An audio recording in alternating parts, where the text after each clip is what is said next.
ल हेर्नुहोस् यहाँ चाहिँ राति पनि यस्तो कतारमा चाहिँ चलक्क चम्किन्छ। ल हेर्नुहोस् है, यहाँ एकजना हाम्रो दाइ लर हिँड्नु पख्नु हामी कहाँ गएर आयौँ? यति राति कहाँ गएर आइयो? रुमबाट आएको? हजुर, रुम उता हो। अन्त गरेर त आइएन नि।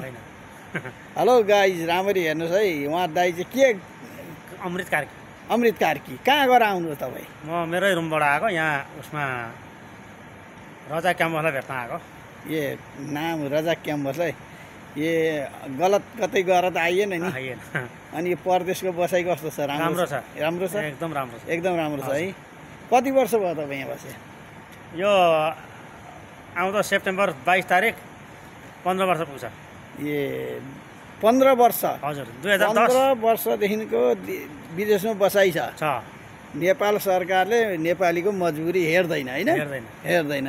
ल हेर्नुहोस् है सम्पूर्णले, उहाँ दाइ 15 वर्षबाट चाहिँ कतारमा काम गरेर बस्नु भएको छ। मैले चाहिँ हिँड्दै राति भेटेँ। र घर चाहिँ कहाँ पर्यो तपाईँको?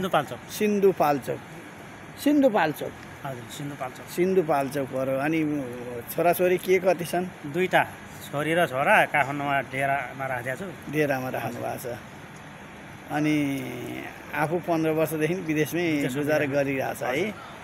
ल भेटेर राम्रो लाग्यो, खुसी लाग्यो। के भन्न चाहनुहुन्छ हाम्रो नेपालमा चाहिँ नेपाल सरकारको बारेमा? 2टा कुरा नि भन्नुहोस्, के भन्नुहुन्छ? के गर्दा चाहिँ हाम्रो सरकारले चाहिँ राम्रो हुन्थ्यो जस्तो छ? तपाईँको एरियामा समस्या के छ?